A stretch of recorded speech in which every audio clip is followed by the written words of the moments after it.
Welcome back जी। एक दफ़ा फिर आपको खुशामदीद कहेंगे। और जनाब, प्रोग्राम का ये सेगमेंट जो है ये बड़ा ख़ास है। इसमें बात होती है आपकी नफ्सियात के हवाले से मामलात और मसाइल पर। और बहुत सारे पैगामात हमें मौसूल होते हैं। बड़ी तेज़ी से मसाइल बढ़ते चले जा रहे हैं। हमारे इर्द गिर्द बहुत सारे ऐसे लोग हैं जो मुख्तलिफ नफ्सियाती मसाइल और बीमारियों का शिकार हैं। मगर बड़ी बदकिस्मती ये है कि हमें अभी तक इस चीज़ का इदराक नहीं हुआ कि जिस तरह कोई भी या किसी भी जिस्म के हिस्से को अगर कोई मसला लाक हो या बीमारी लाक हो तो डॉक्टर से रुजू किया जाता है। और बिल्कुल उसी तरह अगर नफ्सियात के साथ कोई मामला और मसला है तो डॉक्टर से रुजू किया जाता है। मगर इसको मयूब समझा जाता है इस तरह के मामलात पर बात करना या ऐसे मरीज़ को डॉक्टर को दिखाना। और ख्याल ये किया जाता है, एक आम इस्तिलाह ये इस्तेमाल की जाती है कि वो शख्स नफ्सियाती है या पागलपन का शिकार है जो नफ्सियात के डॉक्टर से रुजू करता है, जबकि हकीकत इसके बरक्स है। यकीनन कुछ मामलात में ऐसा हो सकता है कि वो पागलपन का शिकार हो, मगर ये कि ज़्यादातर ऐसी बीमारियां हैं जिसको इलाज की ज़रूरत होती है और उसके लिए डॉक्टर से रुजू करना बेहतर है, बजाय इसके कि जो हमारे यहाँ रिवायती तरीक़े इख्तियार किए जाते हैं इलाज के लिए उनसे ख़ुद को दूर रखा जाए। क्योंकि ऐसे जो तरीक़ा हाई इलाज जो हमारे यहाँ राइज हैं उसके कोई खातिर खा नताइज नहीं निकलते। जनाब डॉक्टर शफीक यासीन माहिर नफ्सियात हैं और एक बड़े तवील अरसे से सिलसिला हमारा जारी है जिसमें नफ्सियात के हवाले से मामलात और मसाइल पर बात कर रहे हैं। आज भी ये सिलसिला जारी रहेगा। डॉक्टर साहब को वेलकम करूँगा। डॉक्टर साहब, thank you so very much. बहुत शुक्रिया आपका प्रोग्राम में वक्त देने के लिए। डॉक्टर साहब, बहुत सारे सवालात आ रहे हैं मुख्तलिफ हवालों से। एक तो हमारे यहाँ इस वक्त महसूस ये होता है कि डायबिटीज़ के बाद जो सबसे बड़ा प्रॉब्लम और मसला है वो एंजाइटी और डिप्रेशन का है। ना चाहते हुए इससे पहले कई दफ़ा इस मौजू पर बात हो चुकी है, मगर ताहाल जो सबसे ज़्यादा सवाल आ रहे हैं, लोग शायद नावाकिफ़ हैं कि इसको क्या नाम दिया जाए बीमारी को, मगर जो अलामात बताई जाती हैं वो एंजाइटी और डिप्रेशन के हवाले से ही समझ में आती हैं। तो ये मैं चाहूँगा ज़रा यहीं से एक दफ़ा फिर गुफ्तगू का आगाज़ किया जाए। क्यों बड़ी तेज़ी से सिलसिला बढ़ता चला जा रहा है और इसकी क्या ऐसी अलामात हैं कि जो ज़ाहिर होना शुरू हों तो आपको फ़ौरन डॉक्टर से रुजू करने की ज़रूरत है। चाहूँगा ज़रा इस पर बात शुरू की जाए। जी। बहुत अच्छा सवाल है यासिर। और मैं समझता हूँ कि आपने नंबर 1 पे डायबिटीज़ को कहा, लेकिन मैं समझता हूँ कि बहुत सारे नफ्सियात के प्रॉब्लम्स अंदर रिपोर्टेड हैं। और कई जो माइल्ड मॉडरेट या अर्ली स्टेज जो नफ्सियात के प्रॉब्लम्स होते हैं वो तो रार में आते ही नहीं हैं। तो अगर ये शामिल किए जाए तो नंबर 1 पे नफ्सियात के मसले हैं, डायबिटीज़ नंबर 2 पे आ जाएगी। एक तो ये। दूसरा ये है कि डिपेंड करता है कि स्ट्रेस इन्वायरमेंटल है, आपके आसपास के माहौल से आ रहा है, कल्चर रिलेटेड है, आपके मुल्क की इकोनॉमी से रिलेटेड है, हालात से रिलेटेड है, या फिर पैदाइशी जो जेनेटिक्स है ये इनहेरिटेंस से आ रहा है। इस पे बहुत वेरी करता है नफ्सियात टू नफ्सियात सिम्टम्स। और दूसरा ये है कि आपकी पर्सनालिटी डेवलपमेंट कैसी हुई है, आपकी स्ट्रेंथ्स क्या हैं पर्सनालिटी की, आप कितना कंट्रोल कर सकते हैं या लड़ सकते हैं नफ्सियात की इश्यूज से या स्ट्रेस से, इससे बड़ा गहरा ताल्लुक है। तो जो रेंज है ना वो कभी कभी एक्यूट स्ट्रेस डिसऑर्डर जैसे कि थोड़े अरसे के लिए होता है, जैसे हम और साथ में एडजस्टमेंट डिसऑर्डर जो कि इन्वायरमेंटल प्रॉब्लम्स हैं, और फिर हम दूसरी लेवल्स पे आए तो माइल्ड मॉडरेट और फिर सीवियर डिप्रेशन और फिर रेंज ऑफ एंजाइटी डिसऑर्डर्स हैं। तो उनमें जो है ना ज़्यादातर जेनेटिक्स का रोल होता है, लेकिन जहाँ जहाँ एक्यूट स्ट्रेस और एडजस्टमेंट है वहाँ इन्वायरमेंटल फैक्टर्स बढ़ जाते हैं और फिर कई जगह पर मिक्स दोनों मिलता है। तो ये तो इटियोलॉजी हो गई कि वजह जो है कॉज क्या है। लेकिन हमारे इन्वायरमेंट में स्ट्रेस बढ़ता ही चला जा रहा है वक्त के साथ साथ। एवरी कुछ ईयर्स के बाद, एवरी 5 ईयर्स या एवरी डिकेड या 10 साल में हम देखते हैं कि हालात चेंज हो गए दुनिया के, बहुत टेक्नोलॉजी चेंज हो रही है, नई नई इन्फॉर्मेशन आ रही है, लोगों के लिए रिक्वायरमेंट्स चेंज हो रही हैं, इनसिक्योरिटीज़ बढ़ रही हैं। अभी आई आ रहा है तो लोग सोच रहे हैं पता नहीं कौन सी जॉब्स रहेंगी, कौन सी जॉब्स एग्जिस्ट ही नहीं करेंगी। और जहाँ पे इकोनॉमिकल इश्यूज मुल्क हैं वहाँ पर ज़ाहिर है लोगों के लिए बड़ा प्रॉब्लम हो जाता है, जहाँ अनएम्प्लॉयमेंट आ जाती है या जॉब्स रिटेन करना मुश्किल हो जाता है या सैलरीज बहुत लो होती हैं और अखराजात ज़्यादा होते हैं। तो ये सब का बैलेंस जो है ना भी इफ़ेक्ट करता है नफ्सियात पे। रिगार्डलेस बहुत ज़रूरी है यासिर कि जब ये अफेक्ट आए किसी इंसान के, और जो मेन कोर इश्यूज हैं कि आप एंजाइटी महसूस कर रहे हैं, घबराहट बेचैनी महसूस कर रहे हैं, मायूसी महसूस कर रहे हैं, ओवर थिंकिंग हो रही है, आप सोचों में जा रहे हैं, रात की नींद पूरी नहीं हो रही, भूख कम हो गई, वज़न गिर रहा है, ये सब ऐसे इंडिकेटर्स हैं जिससे पता चलता है कि इंसान नफ्सियाती तौर पे खुश नहीं है। वो मुतमईन नहीं है और उसको ज़रूरत है एवेल्यूएशन की और साथ में ट्रीटमेंट की। Treatment can be psychotherapy, can be counselling and can be use of medication for a short period और टेम्परेरी पीरियड। राइट। कभी कभी लॉन्ग टर्म मेडिकेशन भी देनी पड़ती है, डिपेंड करता है कि बीमारी की सीरियसनेस क्या है, उसकी ड्यूरेशन क्या है और उसकी कॉजेज़ क्या हैं। एग्जैक्टली।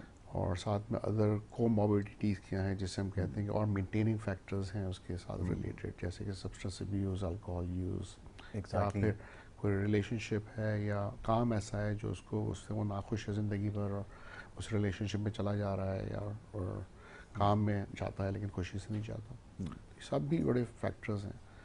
तो लेकिन इन शॉर्ट नफ्सियाती प्रॉब्लम्स जो हैं बहुत बहुत बहुत कॉमन है और अब ये शऊर आ रहा है लोगों में। अब एक पेशेंट मेरे पास आया परसों, came all the way from Quetta. अच्छा। उसने कहा देखिए मुझे नहीं अंदाज़ा था कि मुझे नफ्सियात के प्रॉब्लम हैं, लेकिन मेरा दोस्त आपके पास आया, उसको तकरीबन यही मसले थे जो मुझे हैं। वो आपके पास से बिल्कुल ठीक होके चला गया, तो मैंने सोचा अगर ये ठीक हो सकता है तो मैं भी ठीक हो सकता हूँ। बहुत अच्छी वो बात। स्पेशली आया और now as we speak he is hospitalized. कहने लगा मैं दूर से आया हूँ, मैं चाहता हूँ यहाँ हॉस्पिटल में एक हफ्ता 10 दिन रहूँ और ठीक होके जाऊँ। तो लोगों में अब he is not an educated person, वो सोशो इकोनॉमिक ग्रुप से है, बहुत दूर से आया है, लेकिन लोग देखते हैं कि कोई इम्प्रूवमेंट कहीं आ रही है, सुनते हैं, वर्ड ऑफ माउथ होता है, लोगों को पता चलता है कि हाँ ये अगर ठीक हो सकता है। एग्जैक्टली। और वो कहता पहले मैं सोचता था कि शायद मुझ पे जादू हो रहा है, शायद मुझे तावीज़ की ज़रूरत है, मैं इधर गया उधर गया, कई जगह चक्कर लगाया, मुझे सांस लेना मुश्किल हो रहा था, मैं बहुत मायूसी में महसूस करता था, चिड़चिड़ा हो जाता था, किसी ने कहा आप जादू करा दिया है, किसी ने, तो मैं बहुत चक्कर लगाता रहा डिफरेंट मौलानाओं के पास। लेकिन एंड में जब मैंने देखा कि वो तो दवाइयों से बेहतर हुआ आपके पास आके, तो मैंने कहा मैं भी ट्राई करता हूँ। तो लोगों में शऊर आ रहा है, ग्रेजुअली आ रहा है। बिल्कुल ठीक है। डिफरेंट चाहे जो हम कर रहे हैं इससे भी फ़र्क पड़ रहा है। यहाँ से लोग देखते हैं, सुनते हैं, एक दूसरे को बताते हैं और कई जो पेशेंट ठीक होके जाते हैं वो भी सोर्स बन जाते हैं कि किसी और को गाइड करना और एडवाइस करना कि देखो तुम भी बेहतर हो सकते हो। एग्जैक्टली। डॉक्टर साहब, ये इंफीरियरिटी कॉम्प्लेक्स जो है, ये क्या कोई सीरियस प्रॉब्लम है? क्योंकि ऐसे लोग हमारे इर्द गिर्द हमें नज़र आते हैं हर जगह। वो इस हद तक सीरियस हो जाता है मामला कि फिर वो एनवी, बैक बाइटिंग, ये वो सारी चीज़ें शुरू हो जाती हैं। अब ये मुझे बड़ा ज़्यादा नज़र आने लगा है, ख़ासतौर पर वर्क प्लेसेस के ऊपर। मेरे ख्याल में ट्रीटेबल तो होगा ये, लेकिन do you think it's a serious problem? Definitely it's a serious problem Yasir. अब इसको दो एस्पेक्ट से मैं देखना चाहूँगा इंफीरियरिटी कॉम्प्लेक्स को, एक्सेस 1 एक्सेस 2। राइट। अब इस तरह सिंपली इस तरह करूँगा कि क्या पता उसके डेवलपमेंट में ऐसे इश्यूज रहे हैं जिसकी वजह से इंफीरियरिटी कॉम्प्लेक्स थे। माँ बाप ने उसको वो ट्रस्ट, वो प्यार, वो इनकरेजमेंट, वो कॉन्फिडेंस नहीं दिया बचपन से, हर दफ़ा बोला तुम ये कर ही नहीं सकते, तुम इस काबिल नहीं हो। टीचर्स या इमोशनल बुलिंग स्कूल में वो पीछे रह गया और फिर ये सोचते हुए बड़ा हुआ कि मैं शायद इस काबिल हुई ही नहीं। तो वो इनग्रेंड हो गई उसकी पर्सनैलिटी के अंदर। जैसे जैसे उसकी बनती गई पर्सनैलिटी, वो डीप रूटेड इंफीरियरिटी कॉम्प्लेक्स उसके अंदर डेवलप हुई। एक तो ये, एक वो है जिसकी नॉर्मल पर्सनैलिटी डेवलप हो गई, माँ बाप ने अच्छी तरह प्यार मोहब्बत से पाला, स्कूल में भी एक अच्छी एकेडमिक परफॉर्मेंस रही, और जब वो टीन एज में पहुंचा और फिर उसको मुश्किलात आई, तो बाद में वो कहीं डिप्रेशन में एंटर हुआ। और डिप्रेशन के साथ लो सेल्फ इस्टीम का होना बड़ा कॉमन है, क्योंकि आपकी थॉट्स नेगेटिव हो जाती हैं, आप सोचते नेगेटिव हैं। जब आप सोचते नेगेटिव हैं तो आप अपनी इन्वायरमेंट को नेगेटिव देख रहे होते हैं, लोगों को नेगेटिव देख रहे होते हैं कि इस पर मैं भरोसा नहीं कर सकता, इस पर ट्रस्ट नहीं कर सकता, ये मुझे धोखा देगा। अपने आप पे नेगेटिव नाउमीदी आ जाती है, अपने आप को ब्लेम करते हैं, मैंने ये काम भी गलत किए थे, ये भी मैं सही से नहीं कर सका। फिर वो डेंट करती है आपकी सेल्फ इस्टीम और कॉन्फिडेंस को, और आप नीचे की तरफ आते हैं और आपका कॉन्फिडेंस नीचे आने लगता है। बिल्कुल। तो था कॉन्फिडेंट, लेकिन बाद में कॉन्फिडेंस नहीं रहा। तो there is a big difference between both personality age related और बीमारी रिलेटेड। जो बीमारी रिलेटेड लो कॉन्फिडेंस है और लो सेल्फ इस्टीम है, वो डिप्रेशन सही होते होते और एंजाइटी बेहतर होते होते वो बेहतर होने लगती है। क्या मैं ये भी कर सकूँगा, पहले मुझे इस चीज़ का खौफ होता था, अब मैं डरता नहीं हूँ, अब मैं इसको डील कर सकता हूँ। कई लोग शॉपिंग सेंटर्स जाते हुए डरते हैं, पब्लिक ट्रांसपोर्ट्स यूज़ करते हुए डरते हैं, क्राउड्स में डरते हैं, और सेम जो है ना पब्लिक स्पीकिंग पे डरते हैं, किसी जगह पे खड़े होकर 10-8 लोगों के सामने बोलते हुए उनको डर लगता है। और इसी तरह कॉन्फिडेंस, काम पे होते हैं तो कॉन्फिडेंट नहीं होते, बॉस के आगे जाके वो बिल्कुल एंजाइटी में चले जाते हैं और परफॉर्मेंस उनकी नीचे की तरफ आती है। तो ये ट्रीटेबल है। जहाँ तक पर्सनैलिटी रिलेटेड इन्फीरियरिटी कॉम्प्लेक्स है या लो सेल्फ स्टीम है, उसको ठीक होने में थोड़ा ज़्यादा टाइम लगता है, and that requires much more intense psychotherapy, regular psychotherapy with medication. तो फ़र्क पड़ सकता है। फ़र्क पड़ सकता है, बिल्कुल ठीक है। तो थेरेपी के ज़रिए यकीनन फ़र्क पड़ सकता है और पढ़ना भी चाहिए। तो सोसाइटी में बाय एंड लार्ज जो प्रॉब्लम नज़र आ रहा है वो यही इस वक्त सबसे बड़ा प्रॉब्लम है। अच्छा जी, अभी बात हो रही थी डिप्रेशन की, तो एक और इससे रिलेटेड एक और प्रॉब्लम है, जैसे भी मैंने स्टार्ट में भी इस चीज़ का तस्करा किया कि डॉक्टर के पास जाना एक सबसे बड़ा प्रॉब्लम है। और फिर जिस तरह मैं बार बार ये बात रिपीट कर रहा हूँ पिछले प्रोग्राम्स में कि जिस तरह की मशरूम ग्रोथ हुई है सेंटर्स की और हर शख्स ये क्लेम कर रहा है कि वो उनको ट्रीट कर सकता है, ये वो चंद चीज़ें हैं जो नफ्सियात के हवाले से जो पढ़ रखी हैं लोगों ने, उसकी बुनियाद पर वो ट्रीट कर रहे हैं। अब यहाँ पर अगर ऐसे किसी शख्स के हाथ में चले जाएँ या किसी ऐसे डॉक्टर के पास चले जाएँ तो फिर मेरे ख्याल में प्रॉब्लम ज़्यादा ख़राब हो सकता है, जो कि लोगों के साथ ये प्रॉब्लम भी हो रही है। What do you have to say, कैसे फिर इसका मसले को हल किया जाए? क्योंकि ज़्यादातर आपके पास भी आते होंगे तो हम तो पहले दिखाते रहे हैं मगर कोई फ़ायदा नहीं हुआ है। इसको कैसे सॉर्ट आउट किया जाए? बिल्कुल जी, नीम हकीम खतरा जान वाली खतरा बात है। और जो हकीम ही नहीं है और बिल्कुल नीम भी नहीं है शायद, वो तो और मसला है। तो ये तो बहुत कॉमन है कि आते हैं पेशेंट, कहते हैं हमने यहाँ दिखाया, वहाँ दिखाया, पर्चे दिखाते हैं, and that applies to many areas. मैं थोड़ा सा क्लैरिफाई करना चाहूँगा कि मैं जो प्रैक्टिकल लेवल पे देखता हूँ, अताई डॉक्टर एक तरफ हैं जो डॉक्टर्स ही नहीं हैं, नहीं एग्जैक्टली, ना उनके पास MBBS है, ना कुछ है, कंपाउंडर्स रहे थे किसी डॉक्टर के साथ, सीख लिए कुछ दवाएं लिखना, अपनी प्रैक्टिस खोल ली, और लोग कहते हैं अच्छा ये भी बहुत बड़े बड़े सीनियर डॉक्टर हैं जी, बहुत सीनियर डॉक्टर हैं। होंगे सीनियर, एज बढ़ गई होगी उनकी, लेकिन एजुकेशन के हवाले से सीनियर नहीं, वो सीनियर सिटीजन के हवाले से हो सकते हैं। लेकिन बाकी फिर ये भी है कि आप MBBS करके आपने स्पेशलाइजेशन नहीं की, सिर्फ MBBS डॉक्टर हैं, तो आपकी लिमिटेड इन्फॉर्मेशन है उस एरिया के हवाले से। फिर ये कि कई और डॉक्टर्स हैं, जैसे होम्योपैथ डॉक्टर्स हैं या अदर हकीम है, वो कहते हैं हम भी डॉक्टर्स ही हैं, बेसिकली हम भी कर सकते हैं इलाज, तो वो भी इसी उसमें शामिल हो सकते हैं। जबकि इसमें जो मेन ट्रीटमेंट है साइकाट्री का, जो मेन स्ट्रीम ट्रीटमेंट है और anti depression anti psychotic use करते हैं, वो मेन आपके मेडिसिन की फील्ड के साथ ही जाता है। उसके बाद आपको कम से कम 5 से 7 साल की पोस्ट ग्रेजुएशन करनी पड़ती है अगर एक आप बाहर की डिग्री लेते हैं। या पाकिस्तान की भी FCPS is a wonderful degree, बहुत अच्छी डिग्री है पाकिस्तान की। तो बात यह है कि ज़रूरी नहीं है कि बाहर का डॉक्टर हो, Pakistani doctors are wonderful doctors, बहुत अच्छे डॉक्टर्स हैं, लेकिन क्वालिफिकेशन मैटर्स। MCPS हैं, FCPS हैं, मेंबर हैं या फेलो है of Pakistan college of society जो है, तो इसका मतलब है कि उन्होंने प्रॉपर ट्रेनिंग कंप्लीट की, उन्होंने ऐसी वैसी नहीं, इंटेंसिव ट्रेनिंग पूरी की और सीखा, और अब वो इलाज कर रहे हैं और साथ में प्रैक्टिकली हज़ारों लोगों का इलाज करते रहे ट्रेनिंग के दौरान भी। तो उन पे पूरी तरह से भरोसा करके इलाज करवाया जा सकता है। मसला ये आता है कि अच्छा ये दिमाग जो है ना, और हम सोचते हैं साइकाट्री का मतलब है दिमाग, विच इज़ राइट, लेकिन लोग कंफ्यूज होते हैं कि साइकाट्रिस्ट की जगह न्यूरोलॉजिस्ट के पास जाते हैं। कल मेरे पास पेशेंट आई, उसने कहा मैंने तो बहुत बड़े न्यूरो सर्जन को दिखाया, देखिए मैं दवाई लिखवा के लाई हूँ। अच्छा, उसका था पेन मैनेजमेंट का मसला, और पेन मैनेज का मसला भी था somatic symptoms of depression anxiety. इसका मतलब है कि आपको बेचैनी है, घबराहट है और डिप्रेशन है, लग ये रहा है कि आपके सर में दर्द है, आपका दर्द पूरे जिस्म में फिर रहा है इधर से उधर, वेग सिम्टम्स हैं।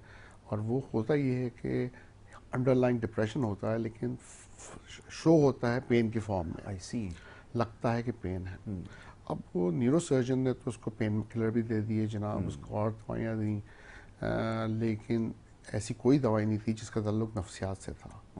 बिल्कुल ठीक है। वो 2-3 साल इलाज कराती रही पहले, एक फिर दूसरे न्यूरोलॉजिस्ट के पास चलेगी, साइकेट्रिस्ट के पास नहीं आई, ये पहले टाइम थी वो साइकेट्रिस्ट के पास आई।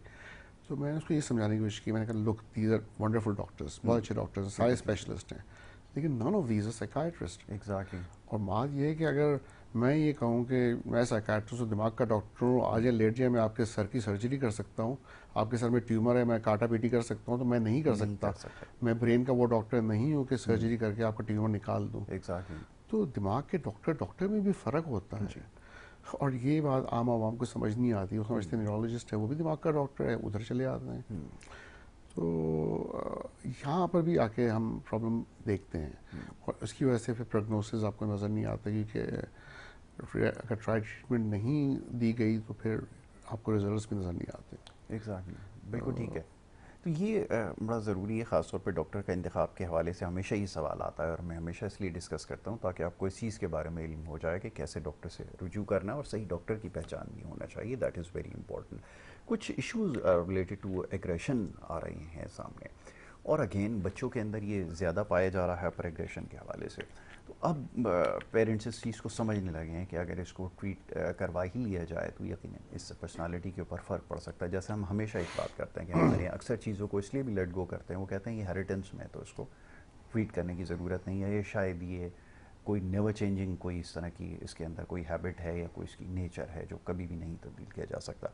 इसके बारे में चाहूँगा ज़रा बताएं इन लोगों को कि क्या वाक़तन ये चेंज किया जा सकता है इनिशियली अगर इसको ट्रीट किया जाए, प्लीज़। बिल्कुल, आई थिंक चेंज किया जा सकता है अगर अर्ली स्टेज में आपने इसको देख लिया और आइडेंटिफाई किया और आपने हेल्प सीख की। लेट स्टेजेस में भी ट्रीटेबल है, मैं ये नहीं कह रहा, लेकिन मैं वजह ये कहना चाह रहा हूँ कि असल प्रॉब्लम बच्चे की नहीं होती, नॉर्मली माँ बाप की प्रॉब्लम होती है। माँ बाप ने अगर इस तरह से ब्रॉटअप किया कि बच्चे की हर ख्वाहिश पूरी करते गए, और बच्चे कहते हैं उनको लगता है आसान है कि ये चीज़ भी मिल सकती है वो भी चीज़ मिल सकती है, और फिर उनको समझाया नहीं गया, या दोनों ने डिफरेंट मैसेजेस दिए। माँ ने कहा कि तुम नहीं दो, बाप ने लाला की चीज़ें दी, या माँ ने तीन लगी चीज़ें बाप मना करता रहा, तो दोनों तरफ से कॉन्फ्लिक्टिंग मैसेजेस मिलते रहे बच्चों को कि एक देता है एक मना करता है। असल में दोनों को ही कंसिस्टेंट होना चाहिए, मदर और फादर को, तो दोनों के मैसेजेस तकरीबन एक लेवल पे होने चाहिए, ताकि बच्चों को पता चले कि जो आ रहे हैं मैसेजेस, और फिर ना सिर्फ ये उनको बताया भी जाए कि अगर मैं ये चीज़ तुम्हें लेके नहीं दे रहा तो वजह है। ज़रूरी नहीं कि हर चीज़ एक बच्चे की पूरी की जाए। जब हर चीज़ पूरी होती चली जाती है ना, तो उसको एक आदत बन जाती है कि जब मैं अब अगर मना किया तो फिर उसको अंदर से गुस्सा आता है कि अभी तक तो मुझे कोई चीज़ मना नहीं की, अब क्यों मना कर रहे हैं।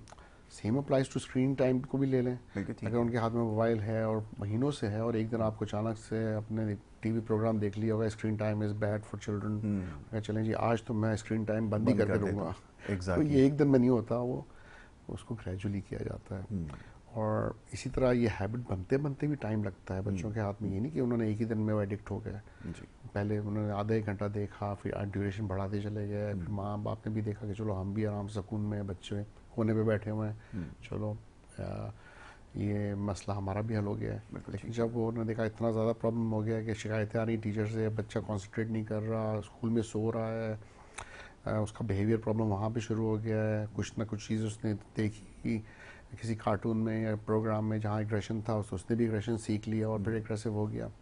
तो ये जब उस लेवल पे आ जाता है तो फिर माँ बाप कहते हैं अब अचानक से ठीक हो जाना चाहिए बच्चे को। ना तो प्रॉब्लम अचानक से आती है और ना अचानक से ठीक होने वाली है। Absolutely. तो इट्स अ प्रोसेस। जब आपने बिगड़ने में इतना टाइम दिया तो सुधरने में भी टाइम लगेगा। लेकिन इन शॉर्ट माँ बाप का बड़ा रोल है, एक अथॉरिटेटिव रोल होना चाहिए, अथॉरिटेरियन नहीं। यहाँ पे अगर बिल्कुल परमिसिव है, जिसका मतलब है आपने हर चीज़ पूरी कर दी, कुछ भी नहीं बोला, ना डांटा ना कुछ किया। अथॉरिटेरियन अगर आपने बहुत ही ज़्यादा सख्ती दिखाई लेकिन बच्चों को समझ ही नहीं आ रही कि सख्ती की वजह क्या है, मुझ पर क्यों सख्ती की जा रही, तब भी गलत है। आप सख्ती करें, कंसिस्टेंट रह के करें, माँ बाप एक ही पेज पे हों और बैलेंस लेके चलें, और बच्चों को समझाएं मैं ये मना कर रहा हूँ तो क्यों मना कर रहा हूँ, बेटा तुम्हारे इसमें क्या नुकसान हो सकता है, इसमें तुम्हारा क्या फ़ायदा है, मैं तुम्हारे अच्छे के लिए कर रहा हूँ, तो आंखें ख़राब हो सकती हैं, तो लॉजिकल एक्सप्लेनेशन के साथ तो बच्चा भी समझेगा कि हाँ माँ बाप को हमारी फ़िक्र है, हमारी वजह से ही कह रहे हैं, हमें प्यार करते हैं, नफरत नहीं करते। वरना मैंने देखा बच्चों में ज़्यादातर ये चीज़ इसलिए भी डेवलप होती है, वो समझते हैं कि हर चीज़ कॉन्ट्रडिक्ट कर रही है। मैं जो भी चीज़ इनको कहता हूँ ये उसके अगेंस्ट ही बात करते हैं, तो इसकी वजह से भी वो थोड़ा सा जो है रिबेलियस हो जाता है। ये चीज़ ज़्यादा नज़र आती है कि वो कॉन्ट्रडिक्ट करते हैं। अगर वो आपसे कोई इस तरह का सवाल करता है जो कॉन्ट्रडिक्टरी हो, एक्सप्लेनेशन होनी चाहिए और लॉजिकल होनी चाहिए, दैट इज़ वेरी इंपॉर्टेंट। अमूमन ये होता है कि जी पूछो ना, तो बच्चे के अंदर मैं देखता हूँ कि चीज़ डेवलप हो जाती है कि जो भी क्वेश्चन करता है वो कहता है जी इसके बारे में नहीं बात करो, ये आपका डोमेन नहीं है, आप अभी इतने बड़े नहीं हुए या वो नहीं है। तो ये चीज़ें मेरे ख्याल में ज़्यादा बच्चों की तरफ ये नज़र आपने आती बहुत अच्छा दूसरा पॉइंट उठाया है। जी। I think this is very important to कि बच्चे आजकल के इंटेलिजेंट हैं बहुत, हमसे बहुत आगे हैं। जहाँ इस एग्जैक्टली पॉइंट पे बिल्कुल मैं है। उस एज में था, अब जिस सेम एज के बच्चे, जब मैं अपने आप से कंपेयर करता हूँ, they know much more, they ask more questions, they are exactly. Curious.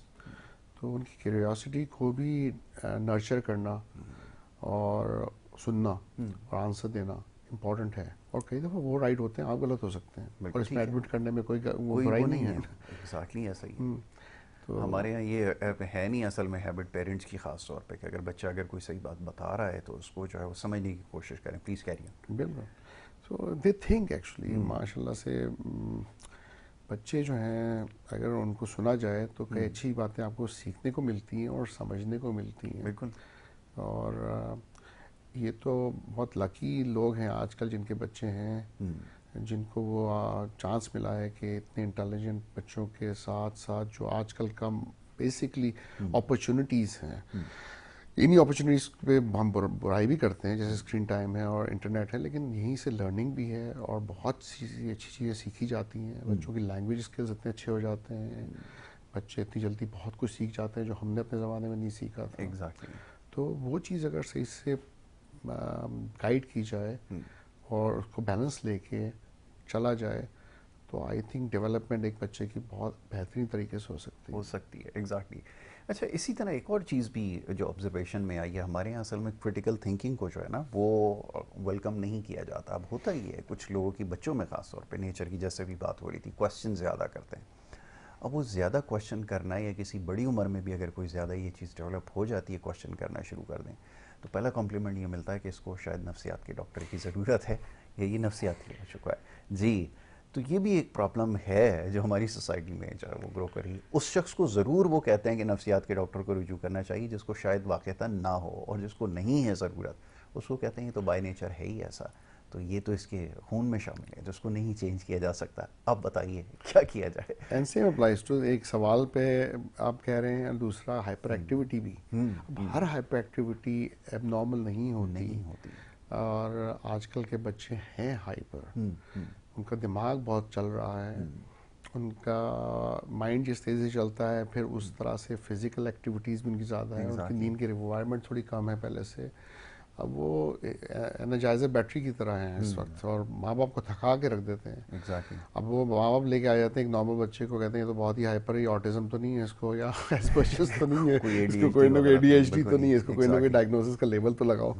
लेकिन मैं कहा ये तो क्यूरियस बच्चा है, he is intelligent, he want explore. अगर वो चीज़ फेंक भी रहा है और या उठा के देख रहा है कि चीज़ खुलती कैसी है, बंद कैसी होती है, तो वो कुछ सीखना चाहता है, एग्जैक्टली। वो देखना चाहता है कि उसमें क्या वो लर्न कर रहा है। तो लेट दैट चाइल्ड लर्न, और उनको उस पर सपोर्ट करें। लेकिन हाँ, बहुत कैंडीज़ भी ना खिलाएं, ओवर शुगर भी ना दें कि वो बहुत हाइपर हो जाएं। इसके लिए हमारे तालीमी रखा फ्रस्ट्रेशन जाता है। रिलेटेड हाइपर एक्टिविटी अच्छी नहीं है, anxiety depression related hyper activity अच्छी नहीं है। बहुत से फॉर्म है हाइपर एक्टिविटी के, लेकिन नॉर्मल हैप्पी हाइपर एक्टिविटी जो कि एक बच्चे को एक्सप्लोर करने में मदद दे रही है और सीखने में, दैट्स अ पॉजिटिव हाइपर अच्छा, एक्टिविटी। ये अभी जो आपने हाइपर एक्टिविटी की बात की है ना, इसमें एक फैक्टर जो मुझे आजकल नज़र आ रहा है, अब इसको भी ज़रा समझ लें। वो जो अननेसेसरी हाइपर एक्टिविटी अगर कोई हो रही है, तो इसकी एक वजह ये है कि ये जो आज जो शुगरी ड्रिंक्स हैं ना, और ख़ास तौर पे एनर्जी ड्रिंक्स जिसको हम कहते हैं, ये बहुत ज़्यादा, जिसमें कैफ़ीन की कंटेंट बहुत ज़्यादा होती है, अब वो बच्चे बहुत ज़्यादा कंज्यूम कर रहे हैं। तो होता ये कि जिस वक्त उनको वाक़तन रेस्ट करना चाहिए, वो उस वक्त भी उनका ब्रेन काम कर रहा होता है कैफ़ीन की वजह से। मेरे ख्याल में अगर इसको कंट्रोल कर लें, अगर जिनको वाकई ये प्रॉब्लम नज़र आ रहा है, तो मेरे ख्याल में इसके ऊपर ज़रूर नज़र रखी जाए। जैसे अभी आपने फ़ास्ट फूड का कहा, तो मुझे ख्याल आया कि ये बड़ी तेज़ी से इंसुलिन स्पाइक करती है जी। बिल्कुल, आई थिंक आजकल की जो सुपर मार्केट्स हैं बड़ी ख़तरनाक हैं, because they they know the psychology of children, तो वो क्या करते हैं कि उस जगहों पे जाके चॉकलेट्स और लॉलीज और चीज़ें रख देते हैं जहाँ से बच्चों को गुजरना ही गुजरना है, और साथ में छोटी सी ट्रॉली भी दे देते हैं कि भाई आप भी ट्रॉली लें, माँ बाप के साथ लग जाएं। अब ये कॉमन होता जा रहा है कि माँ बाप चाहे अगर थक के आते हैं काम से और कहते हैं चलो ग्रॉसरी करने चले जाओ, गलती से बच्चे को ले गए अगर, तो फिर मसला ये हो जाना था कि कहीं ना कहीं शुगरी चीज़ जो है ना साथ में आ ही जाती है, और जब आ जाएगी और वो कंज्यूम भी हो जाएगी शाम के वक्त, तो रात को सोना मुश्किल हो जाएगा, रात की हाइपर एक्टिविटी बढ़ती है। बिल्कुल ऐसा ही तो है। ये भी बहुत इशू है। हाँ। और फिर वो माँ बाप को बड़ा लेट समझ आता है कि ये हमने क्या किया, और इतने अरसे तक हम सफ़र होते रहे, तो फाइनेंशियली तो सफ़र हुए, साइकोलॉजिकल भी सफ़र हुए, इंसोम्निया के पेशेंट भी बन गए खुद भी, और नेक्स्ट डे फिर उनकी परफॉर्मेंस भी नीचे होती है, बच्चे स्कूल पे टाइम पे उठ नहीं पाते हैं। बिल्कुल ऐसा ही है। तो ये सब चीज़ें बहुत ज़रूरी हैं कंट्रोल करना। बिल्कुल ठीक है। और अभी मुझे ख्याल आया कि जो सुपर स्टोर्स या बड़ी बड़ी सुपर मार्केट्स बनी होती हैं, इसमें आप देखें, आपको अगर बच्चे से कोई चीज़ दूर रखनी होती थी ना पहले, तो आपको उसके ऊपर वाले शेल्फ में रख देते कि उसका हाथ ना जाए। मगर जब आप इन मार्केट्स में जाएंगे ना, तो आपको ये सारे जो स्टोर्स होंगे ना, काउंटर्स होंगे, ये इतनी हाइट पे मिलेंगे कि इसको छोटा बच्चा आसानी से जो है वो ग्रैब कर सके। तो ये ज़रा समझ लें। पहले तो मैं तो इसके बिल्कुल ख़िलाफ़ हूँ, ब्रेक के लिए कहा जा रहा है, फिर कभी इसके ऊपर बात करूँगा कि बच्चों को ये ले जाना चाहिए या नहीं ले जाना चाहिए ग्रोसरी स्टोर्स या सुपर मार्केट्स, मैं इसके ख़िलाफ़ हूँ। लेकिन चले, और दीगर क्वेश्चन आपके शामिल करता हूँ। एक ब्रेक के लिए कहा जा रहा है, छोटी सी ब्रेक है, वापस आएंगे, आप देखते रहिए हमारा प्रोग्राम।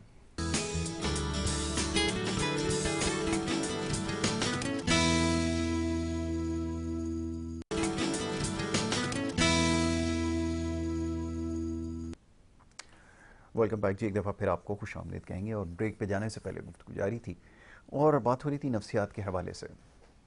नफ्सियाती मसाइल अजा बजा हमें नज़र आ रहे हैं, और उसी की ट्रीटमेंट के हवाले से बात कर रहे थे, कैसे ट्रीट किया जा सकता है। ख़ास तौर पे कुछ देर पहले बच्चों की नफ्सियात के हवाले से बात कर रहे थे कि जो बहुत ज़्यादा हाइपर एक्टिव बच्चे हो रहे हैं, इसकी क्या वजूहत हैं, क्योंकि इससे रिलेटेड क्वेश्चन बहुत सारे हैं। तो हम इसको डिस्कस कर रहे थे डॉक्टर शफीक यासीन के साथ। डॉक्टर साहब, अभी कुछ देर पहले आप बता रहे थे बड़ा ज़रूरी है कि पेरेंटिंग के जो हमारे इश्यूज़ हैं उनको अगर रिजॉल्व करें तो ये फिर प्रॉब्लम शायद हमें नज़र ना आए। और आपने जैसे बताया कि बच्चों के साथ क्या क्या मसाइल हो सकते हैं, और रिसेंट टाइम में जो सबसे बड़ा जो प्रॉब्लम है वो स्क्रीन टाइम की वजह से नज़र आ रहा है। अब कैसे इसको कंट्रोल किया जाए, क्योंकि लर्निंग भी इसी से है, सब कुछ इसी से है, अब तो एजुकेशन भी इसी के साथ कनेक्टेड है, फिर कैसे इसको कंट्रोल करें? डिफ़िकल्ट बैलेंस है, और मैं समझता हूँ पेरेंट्स आजकल इनको कहना आसान है और पेरेंट्स के लिए करना बड़ा मुश्किल है। I acknowledge it. लेकिन बात यह है कि जब तक आप असर्टिव नहीं होंगे, माँ बाप दोनों एक ही पेज पे नहीं होंगे, उनकी सुपरविज़न एक जैसी नहीं होगी, माँ अगर कह रही नहीं करने दो, बाप मना कर रहा है, और दोनों में आपस में बहस हो रही है, तो बच्चे जो है ना इस चीज़ का फ़ायदा उठाते हैं। वो देखते हैं कि हाँ यहाँ कॉन्फ्लिक्ट है, तो वो उधर से जाके सपोर्ट ले लेते हैं जहाँ पे वीकनेस है, जहाँ पे लग रहा है कि वो मान जाएगी। सेम अप्लाइज टू, अगर कोई खिलौना भी चाहिए, कोई चीज़ भी चाहिए, तो वहीं जाते हैं जहाँ उनको पता है कि ये दिला देगा माँ या बाप में से एक। तो दोनों अगर एक ही पेज पे हो ना और कहते नहीं तो नहीं, तो बच्चे भी समझ जाते हैं कि एक दो दफ़ा तो कोशिश करेंगे। लेकिन जब उन्होंने आपने रिस्ट्रिक्ट कर दिया टाइम कि बेटा आपका टाइम ही अगर आधा से 1 घंटा है या 1.5 घंटा दिन में है और डिवाइडेड पीरियड है, और इससे आपको सिर्फ ये लिमिटेड चीज़ें देखनी हैं, और वो जो हेल्थी टॉपिक्स हों, जिससे डेवलपमेंट हो, कुछ कलरिंग के होते हैं, कुछ मैथमेटिक्स और अल्फ़ाबेट्स या लर्निंग के एप्लीकेशंस होती हैं जिससे बच्चे जल्दी से लर्निंग सीख सकते हैं। इवन राइटिंग के लिए एप्लीकेशंस होती हैं बच्चों के लिए, जिससे हैंड राइटिंग बेहतर हो सकती है। तो कई चीज़ें ऐसी हैं जिसमें वो एंजॉय भी करें और साथ साथ सीखें भी, जिसमें लर्निंग कंपोनेंट भी हो। तो फिर स्क्रीन टाइम इज़ हेल्पफुल, क्योंकि एकेडमिकली उसको स्ट्रॉन्ग कर रहा है, उनके ब्रेन डेवलपमेंट अच्छी हो रही है, वो अच्छी चीज़ें सीख रहे हैं, और फिर उनकी आई साइट इतनी नहीं ख़राब हो रही। अच्छा, तेज़ी से जो फ्लिप करते हैं, और अगर वो कोई टिकटॉक पे चले गए और उन्होंने सेकंड्स के अंदर अंदर चेंजेस शुरू कर दी, तो उनसे कंसंट्रेशन बहुत ज़्यादा पुअर होती है, क्योंकि उनकी आदत बन जाती है कि थोड़ी सेकंड से ज़्यादा कोई चीज़ देखनी नहीं है एक वक्त में। तो फिर वो नॉर्मल लाइफ में भी करते हैं कि कुछ देर तक ये किया, फिर दूसरी जगह पे चले गए, बात माँ बाप की बात पूरी नहीं सुनी, कुछ और करना शुरू कर दिया। तो एक चीज़ सुकून से करना बेहतर है, और जब माँ बाप देखेंगे वो ज़्यादा फ्लिक कर रहे हैं, और तो ये ऐसा बिहेवियर है जिसको रोकना चाहिए। वो कोशिश करनी चाहिए कि एक टाइम के बाद उनको रेस्ट मिले, अच्छी नींद उनकी पूरी हो, दिन का नैप भी ले लें वो। अच्छा नरिशमेंट बहुत ज़रूरी है इनके लिए कि ऐसा खाना पीना जिससे दिमाग जो है वो सही काम कर रहा है। अच्छा फास्ट फूड्स हैं, जितनी शुगरी चीज़ें हैं वो फास्ट तो एनर्जी दे देती हैं लेकिन वो लॉन्ग टर्म के लिए अच्छी नहीं होती। अच्छे फ्रूट्स हैं, बनानाज हैं, एप्पल हैं, फिश ऑयल है, अच्छी हेल्दी डाइट, बैलेंस डाइट लें, घर का खाना खाएं, बाहर के खाने को अवॉइड करें। अच्छा ये भी मैंने देखा कि माँ बाप आसानियों के लिए कह देते हैं चलो यार रोज़ फास्ट फूड खिला दो इनको, एक कोल्ड ड्रिंक पिला दो और साथ में छोटा सा टॉय मिल जाएगा किसी उससे, बच्चे भी खुश हो जाते हैं कि चलो माँ बाप का काम आसान हो जाता है। लेकिन लॉन्ग टर्म में ये फास्ट फूड बहुत डेंजरस है। और कभी कभार महीने में 1 दफ़ा 2 दफ़ा तो अंडरस्टैंडेबल है, लेकिन रेगुलर बेसिस पे बच्चों को घर का खाना खाना चाहिए, अच्छा खाना खाना चाहिए, टाइम पे खाना चाहिए, टाइम पे सोना चाहिए। एग्जैक्टली।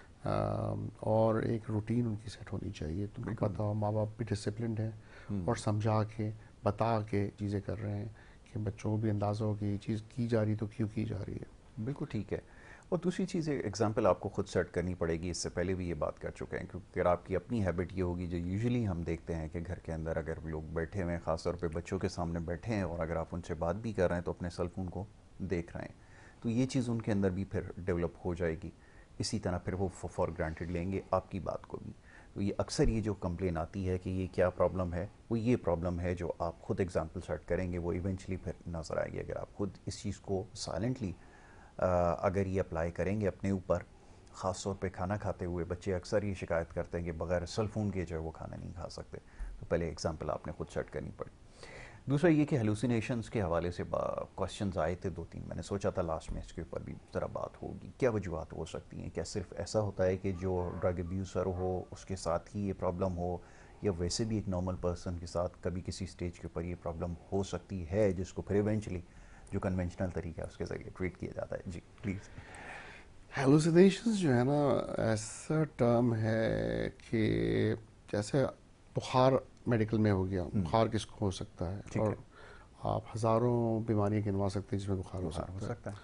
अच्छा हेलुसिनेशंस भी एक नॉर्मल इंसान से लेके एक स्किज़ोफ्रेनिक तक, जो कि जिसे हम पागलपन का डायग्नोसिस कहते हैं, किसी को भी हो सकती है। राइट।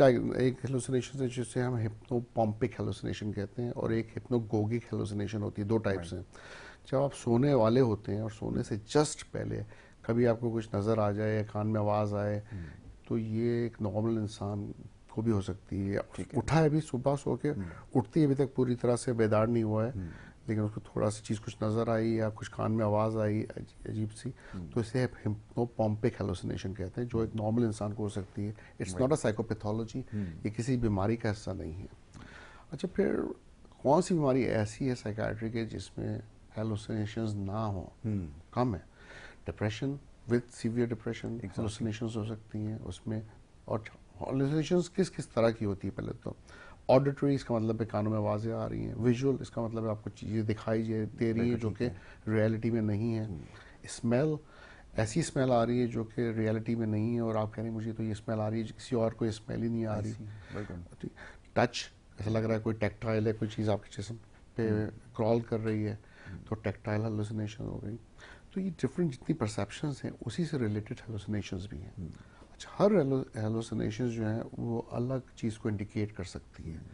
अब नॉर्मली विजुअल हेलुसिनेशन, जिसे हम चीज़ें नज़र आना कहते हैं ना, इसका ताल्लुक ज़्यादातर नशे से हो सकता है, ड्रग्स और अल्कोहल से हो सकता है, या किसी ऐसी ऑर्गेनिक या मेडिकल प्रॉब्लम से हो सकता है, डिलीरियम से हो सकता है, जैसे इंसान के इलेक्ट्रोलाइट इम्बैलेंस हो रहे हैं, हार्ट और किडनीज काम करना छोड़ रही हैं, या कोई और ऐसा मेडिकल प्रॉब्लम है, इवन ब्रेन में ट्यूमर या कोई अल्लाह ना करे कोई मसला चल रहा हो, तो विजुअल हेलुसिनेशंस हो सकती हैं। नॉर्मली जो साइकोसिस रिलेटेड, जो डिप्रेशन, स्किज़ोफ्रेनिया रिलेटेड हेलुसिनेशंस हैं, वो ज़्यादातर ऑडिटरी होती है। उसमें चीज़ें नज़र नहीं आती, कानों में आवाज़ें आती हैं।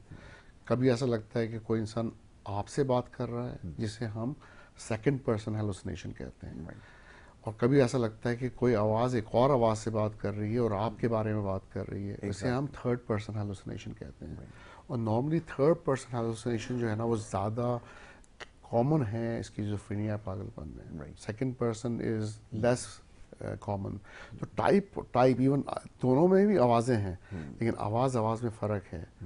आवाज़ दिमाग के अंदर से आ रही है, दिमाग के बाहर से आ रही है।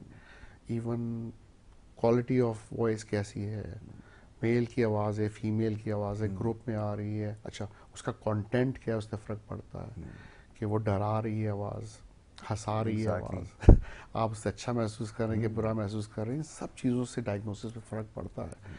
तो ये एक ऐसा मतलब एक ऐसी साइकोपैथोलॉजी, इस पर आप जब एक्सप्लोर करने जाते हैं, बहुत डिटेल में जाते हैं, तो आपकी क्लैरिटी बेहतर होती है डायग्नोसिस क्या है। इन शॉर्ट वैसे तो मैं बहुत बातें कर सकता हूँ हेलुसिनेशंस के बारे में, लेकिन जहाँ पे हेलुसिनेशंस हो सिवाय हिप्नोपॉपिक और हिप्नोगॉगिक के, जो कि मैंने सोते हुए और जागते हुए बोली, जो एक आम इंसान को हो सकती है, डेफिनेटली दिखाना ज़रूरी है। इवन एपिलेप्सी में हेलुसिनेशंस होती हैं, मिर्गी का दौरा पड़ने से पहले, ऑरा में हो सकती है, जस्ट पोस्ट इक्टल जिसे कहते हैं कि अभी गुजरा है सीजर और अभी झटके लगे, उसके बाद इंसान जागा है, उसके बाद हेलुसिनेशंस हो सकती हैं। इनमें फिर ऑल्फैक्टरी, जिसे हम स्मेल के हेलुसिनेशन कहते हैं, वो ज़्यादा कॉमन है। वो भी काफ़ी लोगों को होती है कि अजीब सी स्मेल आ रही है। एग्जैक्टली, उसका ताल्लुक टेम्पोरल लोब एपिलेप्सी से हो सकता है। बिल्कुल ठीक है। तो ये बड़ा ज़रूरी है जी, समझा रहे हैं, बड़ा अच्छी बात है डॉक्टर साहब कि आपको पता चले, क्योंकि इन चीज़ों का लोग शिकार होते हैं, उसको नहीं फिगर आउट कर पा रहे होते ये एक्चुअली प्रॉब्लम क्या है। तो ये सारी नफ्सियात के हवाले से ही ये प्रॉब्लम है। और प्लस ये कि एक पर्सनालिटी चेंज जो एक आता है, जो अब बड़ी कॉमन चीज़ मैं आपको बता रहा हूँ, अक्सर वो ये कहा जाता है कि इसके ऊपर कोई पोजेस्ड है। अब इसको आप ये समझ लें कि हमारी ज़बान में ये कहा जाता है कि इसके ऊपर किसी चीज़ का असर है, यही कहा जाता है। तो ये क्या चीज़ होती है कि जो ट्रांसफॉर्मेशन एकदम हो जाती है पर्सनालिटी की, एकदम से कोई ऐसी ज़बान जो कोई शख्स ना बोल रहा हो। ये बता इसलिए रहा हूँ, ज़रा समझ लें कि क्योंकि ये है नफ्सियात का एक बड़ा अहम मसला है। एक वैसी ज़बान में बात करना, लाइक अगर कोई शख्स जिसको फ़्रेंच नहीं आती वो फ़्रेंच बोलना शुरू कर दे, अरबिक नहीं आती अरबिक बोलना शुरू कर दे, और सही बोलना शुरू कर दे, फिर तो लोग कहते हैं कि वाकई ये तो कोई चक्कर है। प्लीज़। देखिए, ऐसे बहुत से केसेस देखे हैं मैंने जिसमें लोगों ने कहा कि हम पे जिन ने कब्जा कर लिया है। यस। उनकी आवाज़ बदल जाती है और जिन ही एक्चुअली आपसे मुखातिब होता है और बात करता है। एक दफ़ा तो मेरे पास एक रिकॉर्डिंग मौजूद है जिससे मैंने एक जिन से तकरीबन 10 मिनट बात की। और बच्चा था मुश्किल से कोई 11 साल का बच्चा था, 10-11 साल का, और वो पार्क गया था, वहाँ से वापस आया और फिर फैमिली ने कहा कि इस पे तो कोई जिन का सा हो गया था। वो मौलाना के पास गए, इधर उधर गए, एनीवे वो बाद में एडमिट हुआ 2 दिन में जिन गायब हो गया। उसके बाद वो ले गए उसको। अच्छा, ऐसे जिन गायब होते भी नहीं है, मतलब कि इस तरह ये जो प्रॉब्लम ठीक होती नहीं है। It's actually called dissociation. Dissociation जो है और कन्वर्जन डिसऑर्डर, इसमें होता ये है कि इंसान जो है ना, उसकी पर्सनालिटी कैन स्प्लिट, और उसके अंदर ही इंसान के अंदर एक से ज़्यादा पर्सनालिटीज़ हो सकती हैं, डेवलप होना शुरू। और जब कोई स्ट्रेस हो या ट्रिगर आता है तो एक पर्सनालिटी दूसरी पे हावी हो जाती है। चाहे इंसान की पर्सनालिटी ए है, जैसे अगर मैं बचपन से ए रहा हूँ, मेरी दिस इज़ माई पर्सनालिटी, तो बी सी डी जो है उसके पास सेकेंडरी पर्सनालिटीज़ होती है। और जब बी एंटर हो जाती है ए में, तो ए को कुछ नहीं पता होता कि मेरे साथ क्या हो रहा है, लेकिन बी को ए के बारे में सब पता होता है। और इसी तरह अगर सी है, तो सी अगर आ जाए तो सी को बी और ए दोनों के बारे में पता होगा, लेकिन ए और बी दोनों को सी के बारे में नहीं पता है। तो इसी तरह कई केसेस में तो अप टू 15 to 20 पर्सनालिटीज़ में स्प्लिट हो जाता है। हो सकती है उसमें कोई पर्सनालिटी जिन की पर्सनालिटी भी हो सकती है। अब जिस पर्टिकुलर केस की बात कर रहा था, उसको मैंने 3 दफ़ा दाखिल होना पड़ा उसको। वो ठीक हो गया, फिर जिन वापस आ गया, फिर वापस जैसे हॉस्पिटल आया 2-3 दिन के अंदर जिन फिर गायब हो गया। फिर तीसरी चौथी दफ़ा में तो मेरा स्टाफ ही कहने लगा कि डॉक्टर साहब, आप ये मसला ही जिन का है, ये आप क्या कर रहे हैं, इसको छोड़ दें, ये मसला जिन का है। अच्छा, वो 4 टांग पे चल भी रहा है, वो सर भी मार रहा है सलाखों से, इतना बड़ा हैवी बेड भी उसने उठा लिया। लोग कह रहे हैं इसमें अचानक से ताकत कैसे आ गई। मैंने कहा ये मसला है ही नहीं डिसोसिएशन का। इसलिए मैंने इससे बात की, मैंने जिन से बड़े प्यार से बहुत देर बात की। मैंने कहा भाई जिन साहब, आप कहाँ रहते थे यहाँ आने से पहले? जैसे कोकाफ में रहता था। मैंने कहा जी यार, कोकाफ में आपकी फैमिली के बारे में थोड़ा बताएं। तो कहना मेरा तो कोई फैमिली में था ही नहीं, मैं यतीम था। मैंने कहा चले आप यतीम थे, लेकिन आपके नेबर्स होंगे, कोई और जिन होंगे, उनके बारे में बताएं आपने। नहीं, मैं तो अकेला था, मैंने वहाँ कोई और जिन देखा ही नहीं। तो मैंने कहा ऐसा कैसे हो सकता है यार, तुम इतने बड़े कोकाफ की बात कर रहे हो, तुम अकेले जिन कैसे हो सकते? फिर मैंने घुमा फिरा की और बहुत सी बातें। मैंने कहा आपने पढ़ाई कहाँ से की जनाब? तो मैंने हाँ, जिन तो नहीं पढ़ते, हम तो स्कूल नहीं जाते, जोर जोर से हंसने लगा। खैर वो कोई भी ऐसा स्पेसिफिक जवाब नहीं दे सका अपनी पास्ट के बारे में जिन जो कि इंडिकेट करता हो कि वाकई इसकी एग्जिस्टेंस है। exactly. जो भी जिन की मेमोरी थी वो उस बच्चे की ही मेमोरी थी कहीं ना कहीं। बिल्कुल ठीक है। इवन जिन जो बता रहा था कि वो क्या खाता था, हड्डियाँ और खून पीता है, जी वो बेसिकली उस बच्चे को बताया गया था, मौलाना ने बताया था बहनों को उसकी कि भाई ये छिन इस तरह रहते हैं दूर में और हड्डियाँ खाती हैं। जो जो Exactly, बातें जो उसने मैंने चीज़ चेक सारी की कंज्यूम की है। कि ये बातें हुई क्या, मैंने हाँ ये सब बातें हुई हैं। तो मैंने कहा कोई ऐसी नई बात जो इस बच्चे की मेमोरी में ना हो, अगर जिन बता रहा है तो मैं मानने को तैयार हूँ कि क्या पता ठीक जिन है, हो भी। ये सब है उसके सबकॉन्शियस माइंड के अंदर। अब उसको ठीक हुए माशाल्लाह से 1.5 पौने 2 साल हो गए हैं, और पिछले 1.25 साल में एक दफ़ा भी जिन वापस नहीं आया। इसी मेडिकेशन ले रहा है and he is doing very well माशाल्लाह। बिल्कुल ठीक अब है। स्कूल भी जा रहा है, आर्ट्स में इंटरेस्ट लेता है, ड्राइंग करके मेरे लिए Very लेके good. आता है। पहले तो बेचारा हर हफ्ते 2 हफ्ते बाद दिखाने आता था, अब 3 महीने में एक दफ़ा दिखाता है, अपनी दवाइयाँ रेगुलरली ले रहा है। Fantastic. तो he has done very well. और उसकी जो स्प्लिट होने की वजह थी पर्सनालिटी, वो ट्रॉमा था, वो बुलिंग थी, इमोशनल अब्यूज़ था स्कूल में, जिसकी वजह से वो इस तरफ इस तरफ चला गया। ये बिल्कुल हो सकता है, ज़्यादातर चांसेस यही होते हैं। वेल ये जी बड़ा ज़रूरी था आपके लिए समझना, क्योंकि इस तरह के पेशेंट्स आपके इर्द गिर्द आपको नज़र आएंगे। ख़ास तौर पे जो लास्ट में हमारी डिस्कशन हुई है इसके बारे में ज़रा सोचें, अगर आपके पास भी अगर ऐसे लोग हैं, और ख़ास तौर पे मैं हमेशा कहता हूँ कि जो ड्रग अब्यूज़ कर रहे हैं या ड्रग्स अगर यूज़ कर रहे हैं किसी भी हालत में, उनका भी डॉक्टर से रजू करना ज़रूरी है। और हमारे यहाँ अमूमन ये होता है कि मामला बहुत ज़्यादा क्रॉनिक हो जाता है, उसके बाद ही फिर डॉक्टर से रुजू किया जाता है। इस चीज़ को, इस प्रैक्टिस को ख़त्म करें, और ये इनिशिएटिव आपको लेना होगा। कोई भी फैमिली का मेंबर है XYZ, उसको ट्रीटमेंट की ज़रूरत है, तो इस चीज़ को, सिलसिले को ख़त्म करेंगे तो यकीनन फिर चीज़ें बेहतरी की तरफ जाएंगी। वेल डॉक्टर साहब, वक्त मेरे पास ख़त्म हो गया, क्वेश्चंस और भी हैं, लेकिन इंशाल्लाह नेक्स्ट टाइम ज़रूर उसके ऊपर बात होगी। तो मैं बहुत सारे जो आपके क्वेश्चंस आते हैं मैं ये यहाँ पे बता दूँ, क्योंकि वो एक ही, जैसे एंजाइटी के हवाले से हमने बात की ना, तो बहुत सारे क्वेश्चन थे एक जगह कर लिए, हेलुसिनेशंस के हवाले से जो क्वेश्चन थे एक तरफ कर लिए, और फिर उन टॉपिक्स को हमने डिस्कस किया, तो आपके जो सारे सवाल थे जो मसूल होते हैं उनका जवाब आपको मिल गया होगा। Well thank you so very much once again doctor साहब। डॉक्टर शफीक यासीन हमारे साथ, और उनसे हमने ये सारी डिस्कशन की है, और आपके सवालों के जवाब भी आपको यकीनन मिल गए होंगे। तो ये सिलसिला जारी रहना चाहिए, सवालों जवाब का, क्वेश्चंस आप हमें भेजते रहें। इंशाल्लाह नेक्स्ट टाइम ज़रूर प्रोग्राम में इसको शामिल करेंगे। वक्त प्रोग्राम का ख़त्म हो जाता है। मोहम्मद यासिर और हमारी टीम को इजाज़त दें। अल्लाह के बाद।